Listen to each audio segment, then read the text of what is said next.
Hello, everyone, and welcome to another Tarot Deep Dive. And this time we are going to start with the minor cards now. I hope the audio is not too awful. I suggest you never buy an M-Track audio on the premise that like I'm trying to adjust the volume control, and it's either going into complete clip mode or it's like I can't hear it, and I'm like adjusting the knob like the tiniest amount. It's so stupid. I hate it. It might be the mic, but I doubt it. I'll probably try another kind of audio thing in the future. But without further ado, so I was actually trying to think about doing a blog post today, but for some reason it just wasn't coming out. And something that I did want to talk about, it was just interrupted constantly by crows because I wanted to do it outside. But since we're here, I think we can just get into it. So we are now going to start with, of course, the explanation from the Understanding Aleister Crowley's Thoth Tarot by Lord Marley de. So we shall begin and get straight to it. Okay, the small cards. Hang on, it's easier than you think.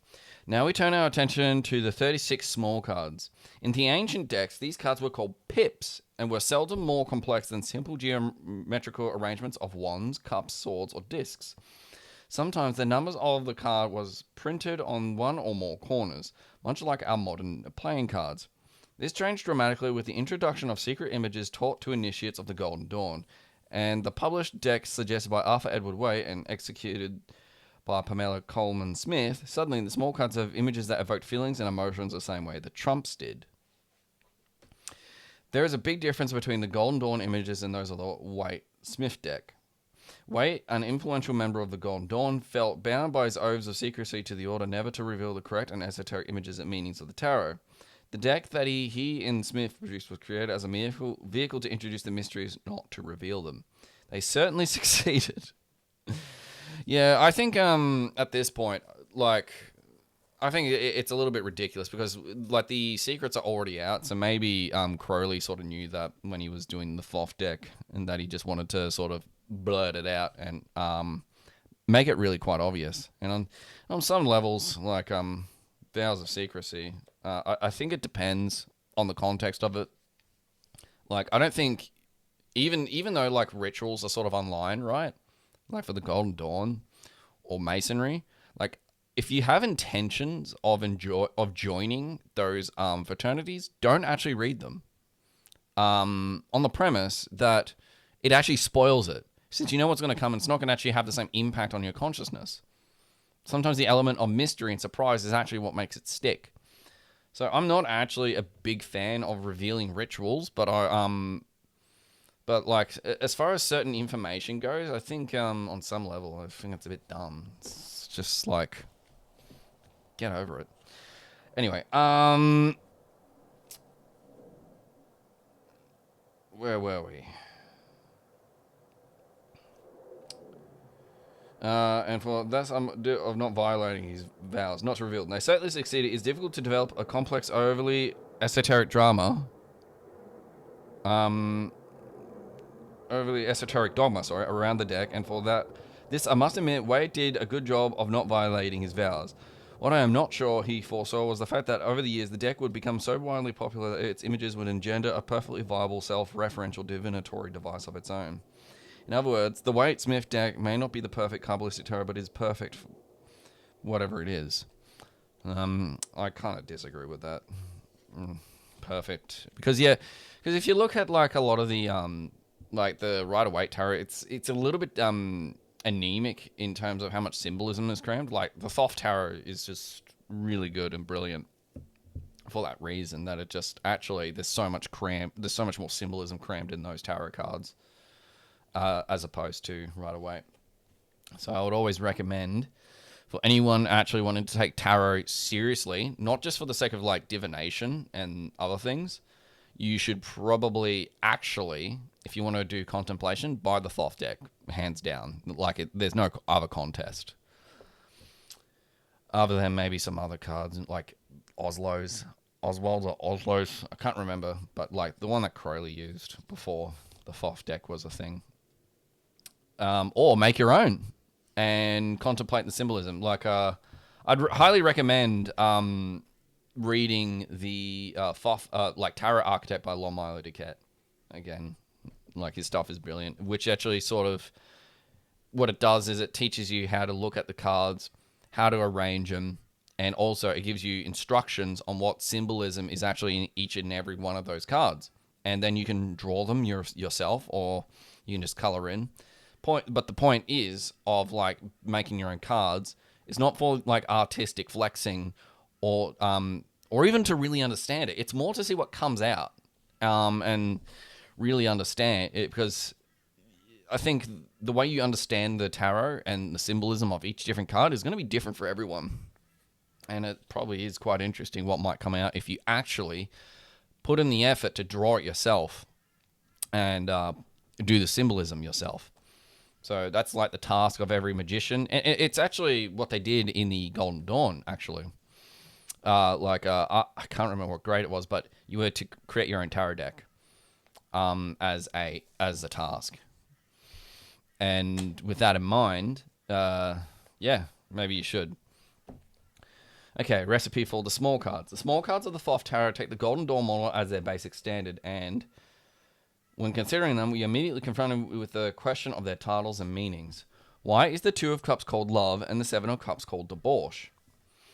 Why is the Ten of Wands oppression and the Ten of Discs wealth? Why are so many of the Swords horrible cards?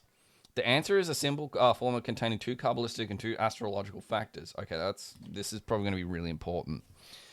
The formula is N of S plus P in ZS equals SE. So number of suit plus planet and zodiacal sign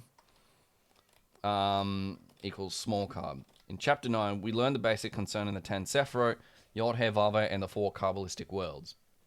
Now let's look at the astrological factors. Let's start with the sign of the zodiac and their divisions by quadruplicities and triplicities. Quadruplicities of the zodiac. This is something I've actually never heard of. I'd imagine so. Triplicities of the zodiac are like where it's two elements. So, for example, Virgo is water of earth. Aries is fire of fire. That's the triplicities of the zodiac. And then the quadruplicities of the zodiac is going to be different once again. Okay, so here we go. The 12 signs of the zodiac categorized according to element into quadruplicities. 4 groups of 3 signs, see table 9. The 4 tarot seats are assigned to each as follows. Wands. Fire signs, Aries, Leo, Sagittarius. Okay. Cups. Water signs, Cancer, Scorpio, Pisces. Swords, air signs, Libra, Aquarius, Gemini. Discs, earth signs, Capricorn, Taurus, Virgo. Triplicities of the zodiac. The 12 signs of the zodiac are categorized according to the model and triplicities. 3 groups of 4 signs, see table 10. The 9 small cards of each suit are assigned into groups of 3 to each as follows. 2, 3s, 4s, cardinal signs, Aries, Cancer, Libra, Capricorn. The 5, 6s, 7s, 5, 6s, and 5, 6, and 7 fixed signs, Leo, Scorpio, Aquarius, Taurus. 8, 9s, 10s, mutable signs, Sagittarius, Pisces, Gemini, Virgo. When we put the zodiacal sign in order, we see the small cards are ordered in for repeating patterns of 2 through 10. See table 11.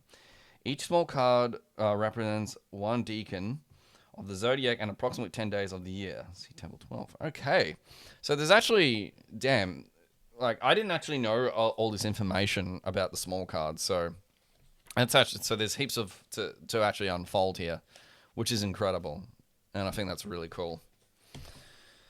So we've got actually a few tables here. Maybe, so here's like the table here that it's sort of referring to, of like all the cardinal signs and stuff like that.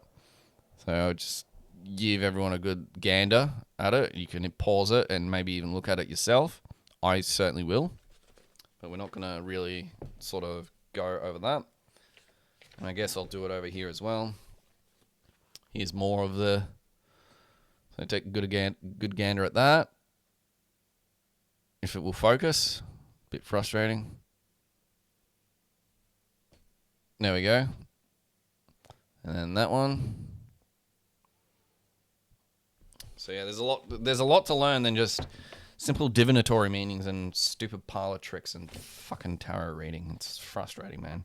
I hate that, by the way, because it completely cheapens what tarot should really be about, which is self-exploration and to really understand how our whole cosmology and the cosmos sort of works, really. And we squander it on stupid stuff like mere archetypes and tarot divination. It's not fun. Anyway, now let's turn our attention to the planets. Okay.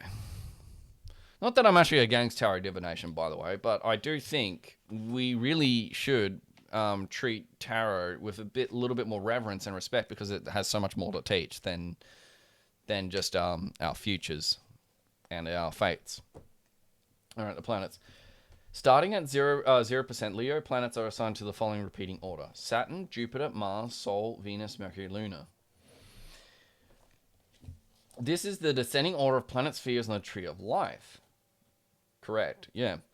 Astrologically speaking, an interesting and symbiotic relationship exists between the signs of the zodiac and the planets. First, each planet rules or bestows its particular nature and character on one or more signs of the zodiac. For example, Warlock and Fiery Mars rules aggressive Aries and passionate Scorpio. Second, there are certain signs of the zodiac that exalt a specific planet, almost as if it were an honored guest upon whom much attention and preference is bestowed. For example, Aries, the ram of spring, exalts the sun and welcomes its return from winter darkness. Because of the way the planets are allotted to the signs of the zodiac throughout the 36 small cards, we are bound to have some planets happy in their zodiacal homes, and some zodiacal homes happy to host their planets. Conversely, some planets are decidedly unhappy in the zodiacal homes, and some zodiacal homes are equally unhappy to host their planets. This astrological harmony or disharmony is a major factor in determining the characteristic meaning of a small card. It is a great fun to pursue a good astrology book and match the aspects of the individual small cards with the description of the character of people who have the same aspect in their natal charts. A perfect example is the Seven of Cups, which in the Thoth Tarot is called debauch. It is Venus and Scorpio. Venus is not well dignified in Scorpio. Astrologer wrote of this aspect. Common types with Venus and Scorpio dissipate relentlessly and are frequently degenerates or drunks. Most of you overdo when it comes to sex. All right. This is actually really kind of interesting because I'm gonna sort of out myself a little bit here. So, for example, there's this card called Eight of Cups, which is indolence, which is Saturn in Pisces, which is where my Saturn is in particular. So yeah. So like, what does indolence represent? Just as an example, temporary success, but without further results. Things thrown aside as soon as gained, not lasting, even in matter in hand. Indolence and success, and journeying from place to place. Misery and repining without cause. Seeking after riches, instability. That has basically been my whole fucking life, man. And that is, so that's really funny that it's like that. So maybe if you actually look at the tarot and look at like each of their planet attributions, and then you look at your natal chart, you could probably actually define different parts of your personality based on that. So that's actually a really cool thing I didn't learn and didn't know. So now I'm actually going to look at my natal chart and see what cards they actually refer to. So that's really cool. Anyway. L'Oreal. It's funny because I've actually been whistled at by dudes before. It's like as they drove past and I turned and I've got this big fucking beard and then their friends just laugh at him. It's kind of funny, actually. So, yeah. Anyway. What a perfect description of a tarot whose traditional title is Lord of Illusionary Success, and that Crowley simply calls debauch. All right. The good news and bad news. Now we can couple the astrological factors with everything we've learnt about the Tree of Life and the four Kabbalistic worlds and begin working out the nature of each small card. Unfortunately, while the formula is very simple, the interpretations is rather complex. As a matter of fact, it's very much like one of those jokes that starts out, I've got some good news and I've got some bad news. Take the Seven of Discs, failure as an example. The good news is we have Saturn in Taurus. Saturn is very happy in Taurus. It is one of those most stable matchups of sign and planet imaginable. The bad news is that Saturn and Taurus find themselves in the seventh Sephira, Netzach. And Netzach holds a horribly imbalanced position on the Tree of Life. Okay, so it's not just a matter of obviously things such as the not just the planets, but it's also the Sephira it's in. I didn't think about that, actually. So that's really cool. So that's the quadruplicity of the zodiac. And I think that's a really important thing to maybe keep in mind as a result. Yeah, this is actually getting so cool, man. I did not know that the small cards could be this fucking fun. I'm gonna re-look at my natal chart after this. On the other hand, the good news is that Netzach is the fear of Venus, and Venus rules Taurus. The bad news is that also this is in Asaya, the lowest of the Kabbalistic worlds. An environment is so earthy that poor Venus is totally dethroned from a accustomed place in heaven. Add to that the fact that this is happening so low on the Tree of Life that the bad news is amplified to such a disastrous level that the good news is just not good enough to make any difference. So we have failure! Or how about the Nine of Swords? Cruelty. The good news is that we find ourselves on the very stable ninth Sephira, Yesod. The bad news is that Sword rules the mind and reason. Yesod is so low on the Tree of Life that all that good intellect has degenerated into heartless passion. Damn, man. On the other hand, the good news is that we have very active Mars and very active Gemini. The bad news is that Mars and Gemini do not agree how to be active. Mars is focused and directed. He attacks with the full thrust of a warrior. Gemini, on the other hand, is scattered and operates best while flitting around. This is very frustrating to Mars, who now, because he is totally unrestrained by intellect and reason, becomes downright mean. Voila! Cruelty! Damn. That's actually such a cool thing, because that makes me rethink like how certain, like, now that we actually have, I guess, extra planets, we could actually start divining how certain cards, like there might even be more cards based on where it actually is. So I think that's actually really interesting. Anyway, in this chapter, I will talk briefly about each of the 36 small cards. As before, I will not hesitate to quote liberally from the Book of Thoth, but as much as I respect Crowley's genius and my own twisted insights, I want to encourage you to use the formulas of N of S plus P in Z SE to work out your own new, more innovative meaning for the small cards yourself.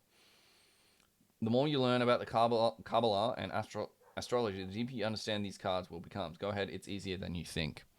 Okay, that's...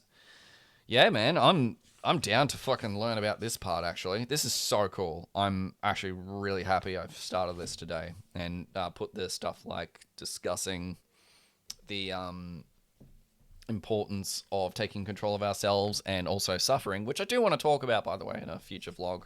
Maybe next week. And just started doing this because I think this is going to be really cool. Anyway, guys, we are now getting into the suits. Whoopsie daisy. That's wrong one. All right, so we are going to start with the fire suits. So it would be the Two of Wands Dominion. So let's actually look at the explanation here first as well. These cards refer to Chokmah from the point of view of the ordinary person. Chokmah is really number 1 and not number 2. That's interesting. So Keter is actually 0, which would mean Malkuth is 9. Because he is the first manifestation, Keter is completely concealed, so that nobody knows anything about it at all. Hence, only on reaching the Deus does an element appear as the element itself. Chokmah is uncontaminated by any influence, therefore the elements here appear in their original harmonious condition. The Two of Wands is called the Lord of Dominion. It represents the energy of fire, fire in its best and highest form. The Two of Cups is the Lord of Love, which performs a similar office for water. The Two of Swords was formerly called the Lord of Peace. Restored by this word, restored is incorrect. because there has been no disturbance. The Lord of Peace is therefore a better title, but it needs thinking hard to work this out, since the sword is so intensely active. It may be helpful to study the essay on silence for parallel the negative form of the positive idea. See also the essay on chastity, little essays towards truth, which concludes, Sir Knights, be vigilant, watch by your arms and renew your oath, for that day of sinister augury and deadly charge with danger, which ye feel not the overflowing with gay deeds and bold of masterful of manful chastity. Witness also Catullus. Domi manius paresci nobis novem continuas huationis. Nor does he misunderstand the gesture of Hippocrates, silence, and chastity as isomers. It is all one case of the general proposition that the sum of the infinite energy of the universe is zero.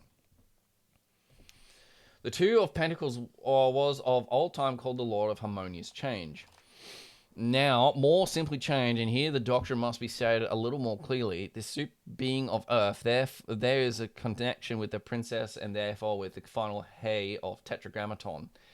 Earth is the throne of spirit. Having got to the bottom, one immediately comes out again at the top. Hence the card manifests the symbolism of the serpent of the endless band. Interesting.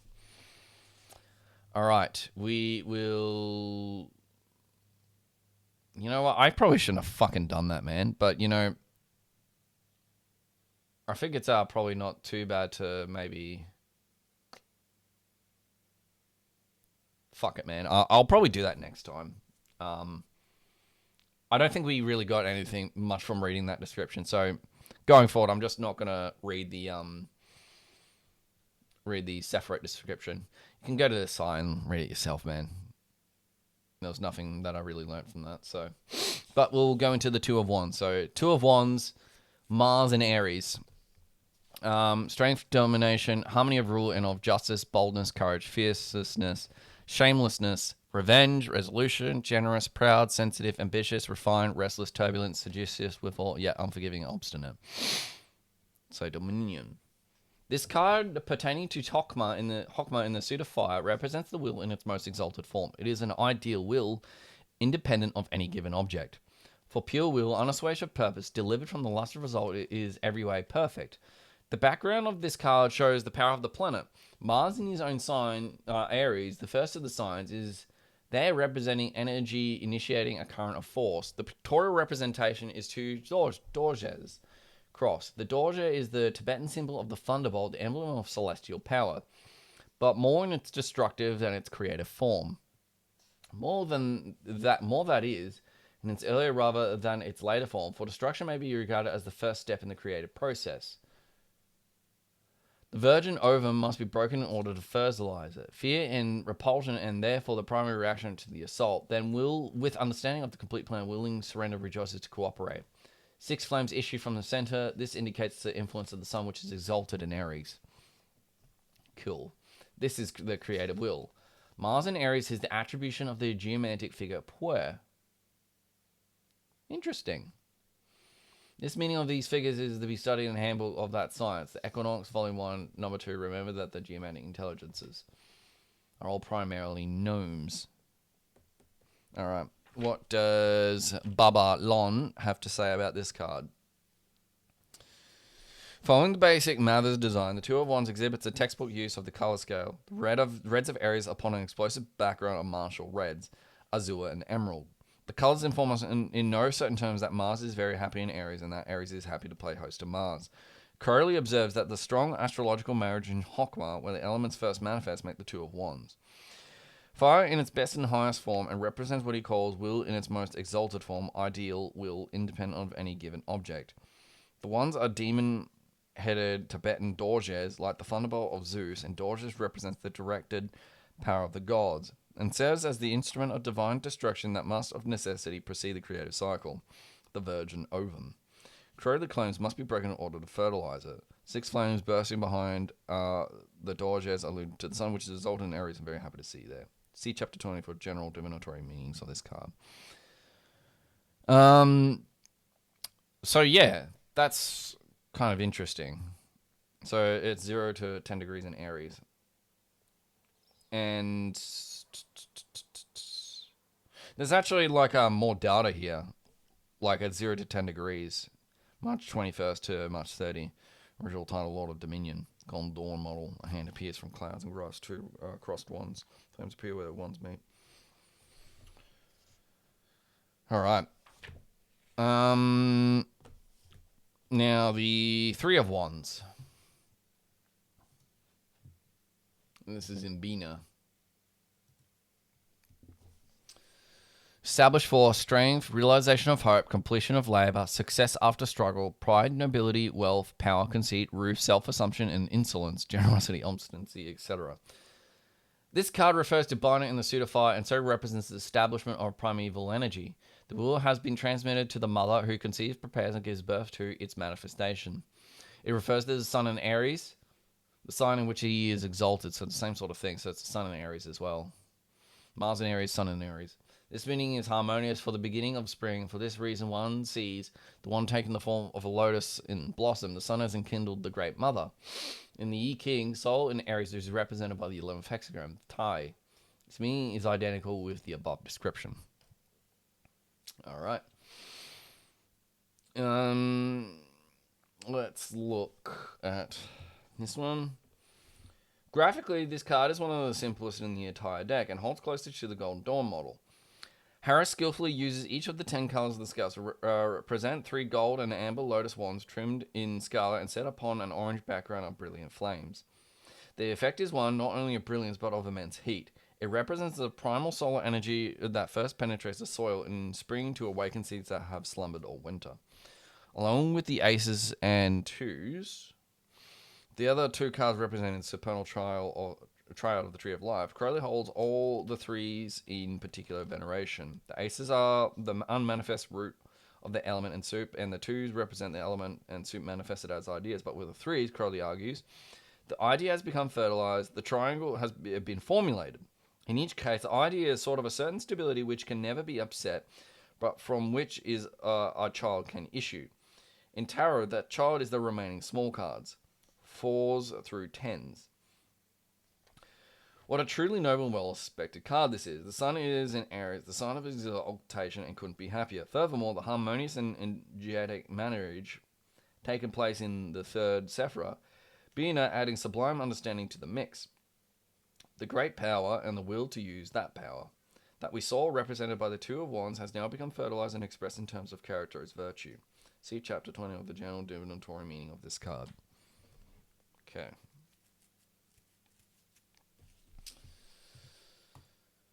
Let's go. 4 of Wands, completion.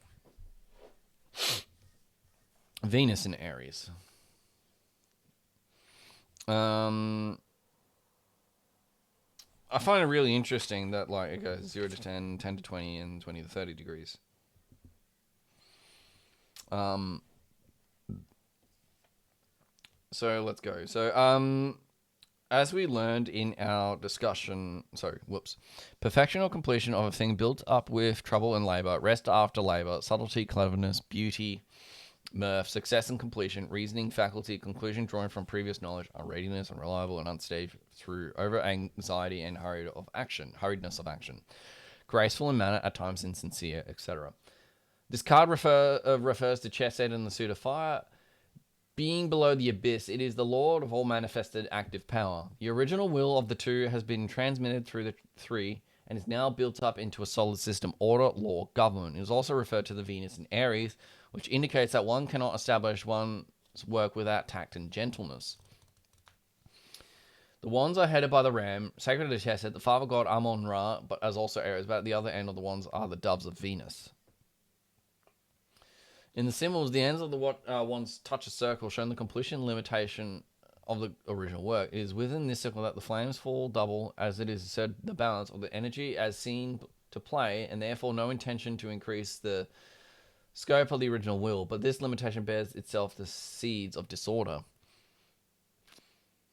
All right, so I think this is also really important, because if you remember how we went through the aces, how everything sort of emanates from the original ace, so like the Ace of Wands, and how it's sort of like sparked on each of the Sephira, and everything sort of emanates from that. I think this is the really, really important part here, because this becomes the tetrahedron or the tetragrammaton. And 1 second, I'll just actually give you an example what I mean. So here we go. So here's a tetrahedron. So it's very poorly shaped. It's actually not very even, but you get the idea. So this actually technically has 4 sides, even though, like, when you sit it down, like it's 3. So like when it's sitting on my hand, it's actually 4-sided, but that's actually how it creates itself, and that's the tetragrammaton. And hold on, one more. And then you have the feminine aspect of it, so like the upside down triangle, and it forms this one. I think it's a decahedron, because it's got a... I think it is. I can't remember, man. I'm so sorry, but yeah, basically this is the 3D 2 triangles, which actually make a hexagram, but in 3D form, and that's sort of what the manifestation looks like. That's that is carbon right there in a geometrical form. 6, 6, 6. Because yeah, it's 6 on each side actually when you look at it. Yeah, 6. So 6, 6, 6. Yeah, it's 6. Yeah, there we go. It's actually probably, there's probably quite a few sides to it. But yeah, there's a sacred geometry there. Anyway, let's continue. That was getting off track a bit. All right, 4 of Wands, completion. As we learn in our discussion of Artus 10, Fortune, in the 4th Sephira, Hesed, the gunas revolve. And so, yeah, there's the 3 gunas. And so, even though it is a total departure from the Golden Dawn model, Harris created a rotating wheel by transforming 4 wands into 8 spokes of a wheel of completion. Oh, wow, I actually didn't notice that. Yeah, the 8. It's like the 8 wheels of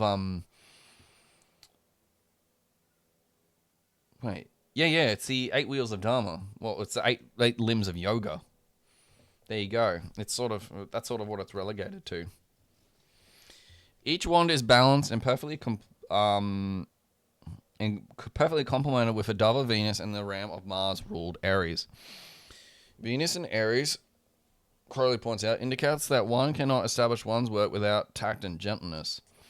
Harris ignored the deep violet of Hesed and focused upon the greens and reds of this planet and sign. Hesed is 4th Sephira, but it is the first one below the abyss. Consequently, the 4s of the tarot representing the first solid manifestation of their suits. This is the classic characteristic of the demiurge or the demiurgos, a god who, as we learn in chapter 8... Sorry, I feel a bit tight. Oh, that doesn't feel good.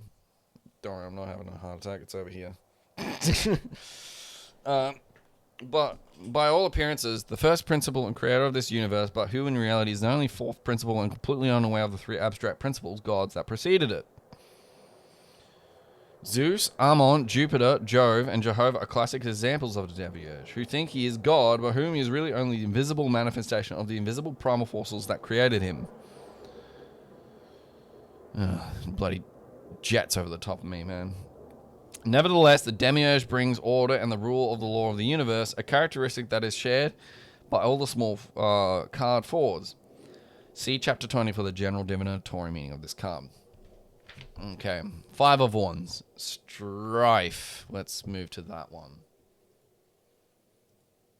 So this is where it first looks bad. Like Gabbara's just looked fucked. So it's Saturn in Leo. Okay.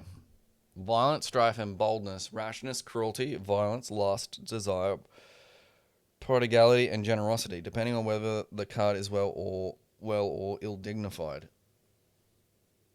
Okay. Alright. This card is referred to Gebra of the suit of fire. Gebra itself being Fury, it is a purely active force. It is ruled also by Saturn and Leo. Leo shows the element of fire at its strongest and most balanced. Saturn tends to weigh it down and to embitter it. There is no limit to the scope of this volcanic energy.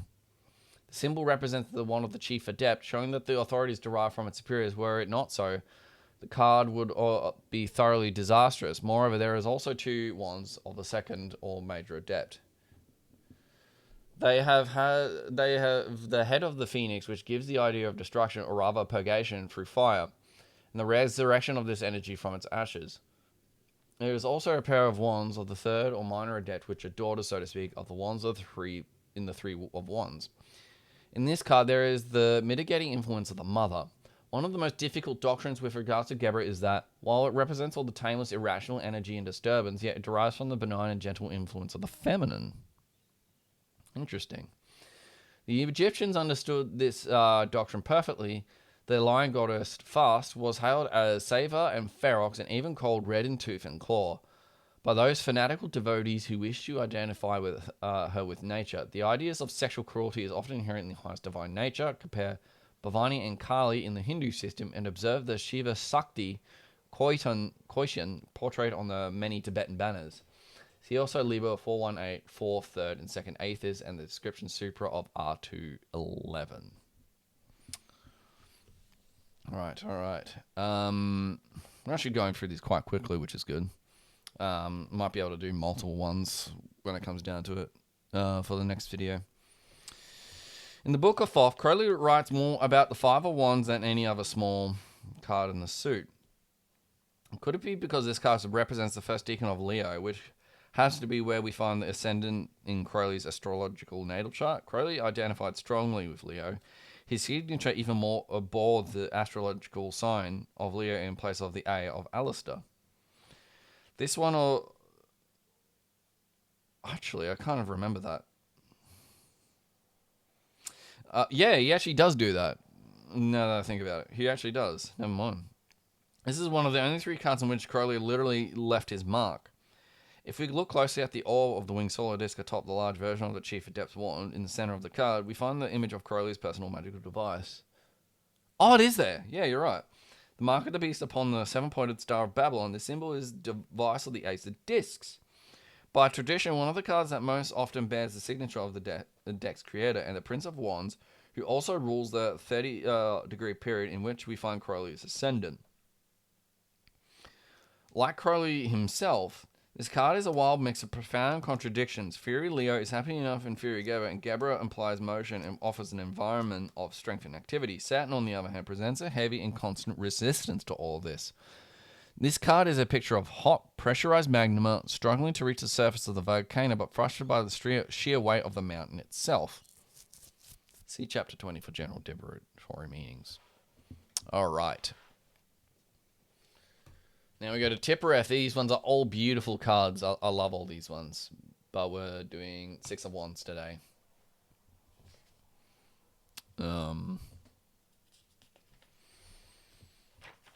So, victory. Victory after strife. Love, pleasure gained by labor, carefulness, sociability, and avoiding of strife. Yet victory therein also insolence and pride of riches and success, etc. The whole dependent on the dignity. Alright. This card represents Tippereth on the suit of fire. This shows energy is completely balanced manifestation. The 5 has broken up the close forces of the 4 with revolutionary ardor, but a marriage has taken place between them, and the result is in the sun and the sun. I think that was done deliberately on purpose, because I don't think it's a mistake that the first thing that sort of comes out is like after the father and the mother is the son, like with Mary and that kind of thing, which is Tippereth, and that's like Christ, for example. The reference is also to Jupiter and Leo, which seems to imply a benediction or the harmony and beauty of this arrangement. It will be seen that the 3 wands of the 3 adepts are now orderly arranged, and the flames themselves, instead of shooting out in all directions, burn steadily as in lamps. Oh, there is too. And there's how many flames? There's 9, it appears. It will be seen that the 3 wands of the 3 adepts are now orderly arranged in the flames themselves.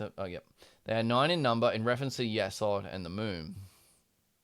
This shows the stabilization of the energy and its reception and reflection by the feminine. There is no circle to enclose the system. It is self-supporting like the sun. There you go. All right. Let's have a look.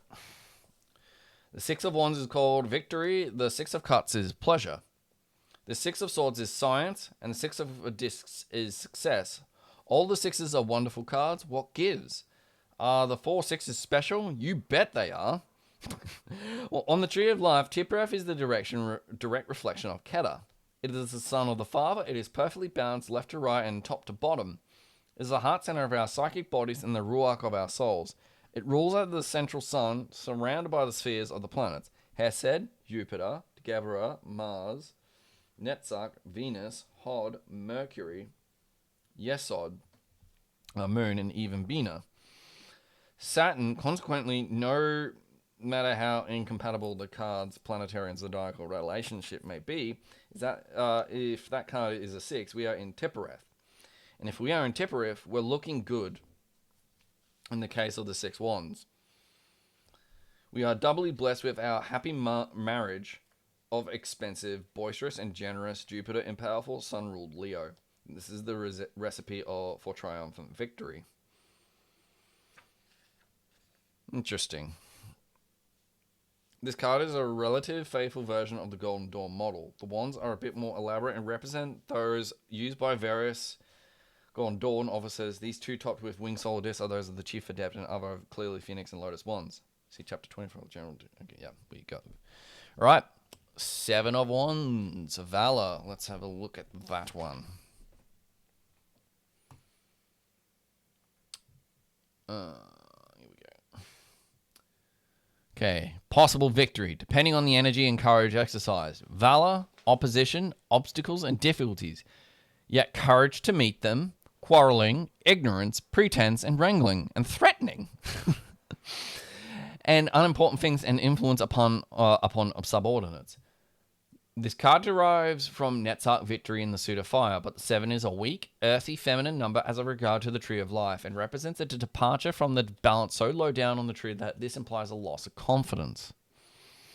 Fortunately, the card is also attributed to Mars and Leo. Leo is still in the sun in his full strength, but the marks of decadence are already to be seen.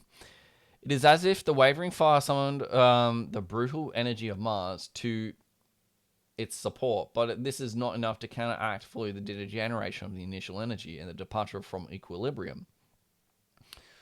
The army has been thrown into disorder. If the victory is to be won, it will be by a dint of individual valor, soldier's battle. The pictorial representation shows the fixed and balanced wands of the last relegated to the background diminish and become commonplace.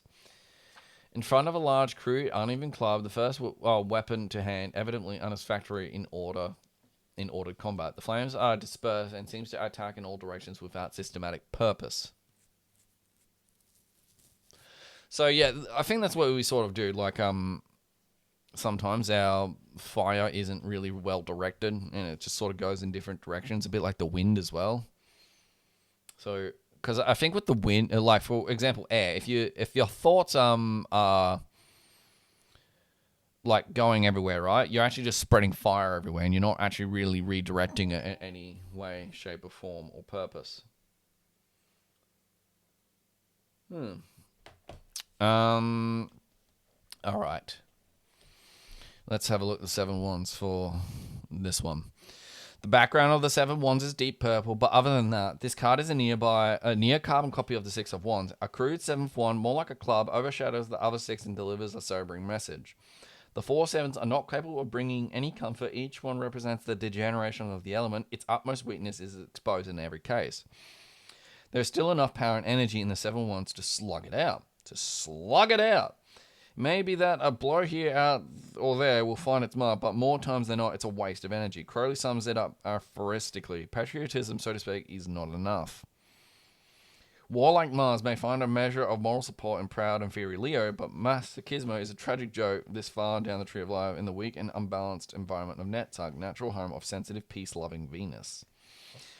The higher art of battle has been replaced with the chaos of a mindless melee. The army, Crowley observed, has been thrown into disorder. If victory is to be won, it will be by a dint of individual valor, a soldier's battle.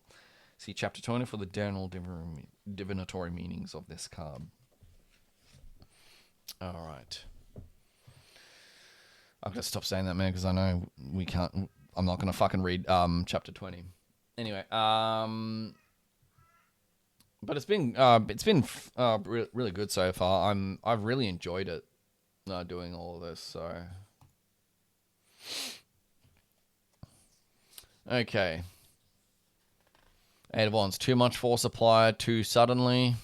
Very rapid rush, but quickly passing and expended. Violent, but not lasting. Swiftness, rapidity, courage, boldness, confidence, freedom, warfare, violence, love of open air, field, sports, gardens and meadows. Generous, subtle, eloquent, yet somewhat untrustworthy. Rapacious, insolent, oppressive.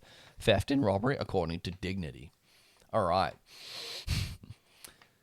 Alright, so that is Mercury in Sagittarius. The remaining three cards of this suit belong to Sagittarius, which represents the subtilizing of the fiery energy, and Mercury rules this card, thus bringing down from Hokmah the message of the original will. The card also refers to Hod, splendor in the suit of fire, whence it refers to the phenomena of speech, light, electricity. The pictorial representation of the card shows the light wands turned into electrical rays, sustaining or even constituting matter by their vibrating energy. Above this restored universe shines the rainbow, the division of pure light, which deals with maxima into the 7 colors of the spectrum, which exhibit interplay and correlation. This card therefore represents energy of high velocity, such as furnishes the master key to modern mathematical physics. It will be noted that there are no flames, that they all be taken up in the wands to turn them into rays. On the other hand, the electrical energy has created intelligible geometric form. Nice rainbow. All right. My back's hurting, man. I don't know why. A bit frustrating. If this card doesn't electrocute you, it may tickle you to death. Harris departs dramatically from the Golden Dawn model and offers us a portrait of energy becoming matter, light wands turning into electrical rays, sustaining or even constituting matter by their vibrating energy. Without mentioning Einstein or the formula E equals mc squared, Crowley goes so far as to state, this card therefore represents energy of high velocity, such as furnishes in the master key to modern mathematical physics. Swiftness is the perfect title for this card because it represents that the required speed in a high frequency level to hold together. Whether that be a business endeavor, a romance, or some of all the matter in the universe, all this is fine and good, but what does all that mean when this card appears in a tarot reading? Let's look at the formula. Mercury is in Sagittarius when the element fire has become stabilized and is eminently comfortable. This partnership is doubly energized by being in Hod, the sphere of Mercury. Even Hod's low and unbalanced position on the tree of life does little to diminish the intense activity of this almost overly stimulated coupling. This card is like two people who have had too much coffee, who stay up all night, talking simultaneously. A lot may be said, a lot may be learned, but inevitably they are both going to crash. See chapter 20 for general divinatory meanings. What? Oh, fucking said it again. Never mind. Maybe I should look at it. I think it's funny that I literally took a shit on the divination and stuff like that, and now I'm constantly seeing it and it's coming up. So maybe I shouldn't do that. Anyway, we are now going to the second last one because we're nearly done.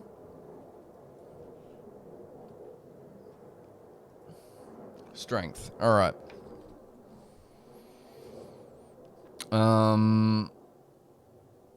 Let's look at this one. So,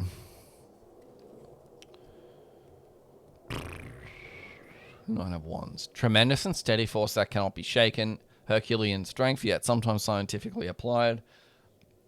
Great success, but with strife and energy. Victory preceded by apprehension and fear. Health good and recovery not in doubt. Generous, questioning and curious, fond of external appearances, intractable, obstinate. So that's the moon in Sagittarius. This card is referred to Yesod, the foundation. This brings the energy back into balance. The 9 represents is always the fullest development of force in relation with the forces above it. The 9 may be considered as the best that can be obtained from the type involved, regarded from a practical and material standpoint. This card is also governed by the moon in Sagittarius, so here's a double influence of the moon on the tree of life. Hence the aphorism, change is stability. The wand has now become arrows. These are 8 of them in the background. In front of them, 1 master arrow. This has the moon for its spirit and the sun for its driving force above it. For the path of Sagittarius on the Tree of Life joins the sun and moon. The flame in the cards are tenfold, implying that the energy is directed downwards. Interesting. All right. Now we read this one. But I actually do find it interesting because if you look at the card, like the sun's above here, and then down here is all the crescent moons, and then the sort of half crescent moons, almost like there's parts of the moon missing, but it's all intertwined between the sun and the moon here. As if solar energy is also lunar energy and vice versa. I think that's probably a really important thing when looking at that card, actually. Holding very close to the Golden Dawn description in color scales, the Nine of Wands tells the story in almost quite simplicity. 8 of Wands are arrows, each of which have crescent moon up the head and 8 moons for feathers. The great central rod with the sun in its top at the moon and its bottom represents the path of Sagittarius on the Tree of Life, which joins Tiphareth the sun to Yesod moon. Here the moon, Crowley writes, the weakest of the planets is in Sagittarius, the most elusive of the signs, yet it dares calls itself strength.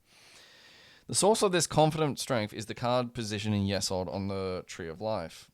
Not only is Yesod the natural Sephirah of the moon, making our moon here very comfortable even if it's in Sagittarius, it is also the foundation, the seat of the great crystallization of energy. As Crowley observes, the 9 represents always the fullest development of force in relation to its forces above it.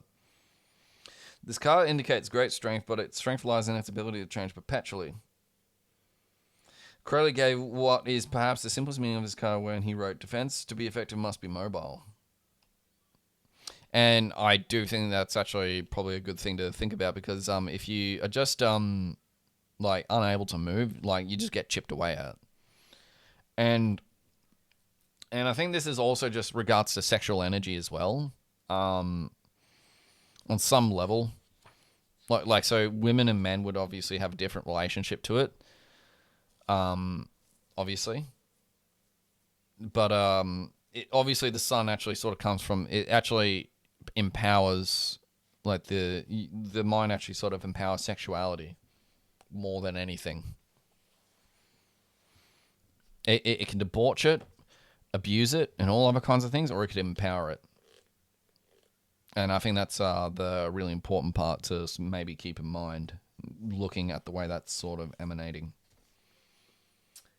And I think it's not Takeda, it's sort of just Tiphareth. So if that part's blocked, it just causes all kinds of problems.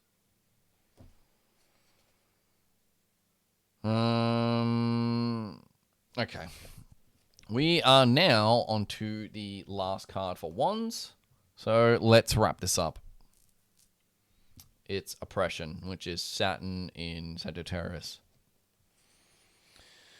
Cruel and overbearing force and energy, but applied only to material and selfish ends, sometimes shows failure in a matter and the opposition too strong to be controlled, arising from the person's too great selfishness at the beginning, ill will, levity, lying, malice, slander, envy, obstinacy, swiftness, and evil and deceit. If ill dignified, also generosity, disinterestedness, and self-sacrifice when well dignified. Okay. The number 10 refers to Malkuth, which depends from the other 9 Sephiroth, but it is not directly in communication with them. It shows the force detached from its spiritual sources. It is become a blind force, so the most violent form of that particular energy without any modifying influences. The flames in the background on the card have run wild. It is fire in its most destructive aspect. The card also refers to the influence of Saturn in Sagittarius. Here is the great antipathy. Sagittarius is spiritual, swift, light, elusive, and luminous. Saturn is material, slow, heavy, obstinate, and obscure. The 8 wands still crossed, showing the enormous power of the complete energies of fire, but they have lost their patents of nobility. Their ends seem more like claws. They lack the authority and intelligence shown in the earlier cards, and in front are 2 formidable daughters of the 2 of Wands, but lengthened to bars. The whole picture suggests oppression or repression. It is a stupid and obstinate cruelty from which there is no escape. It is a will which has not understood anything beyond its dull purpose, its lust of result, and will devour itself in the conflagration it has evoked. That's not good. All right. There we go. So let's actually now look at that one. And we'll be done with the wands. And then will be other things going forward. All factors conspire to make this an altogether unpleasant card. Saturn's iron heel brutally pins poor Sagittarius, the lightest and most ethereal of the fire signs, to the floor of an inflexible Malkuth. If zodiac signs could dream, the Ten of Wands would be Sagittarius's worst nightmare.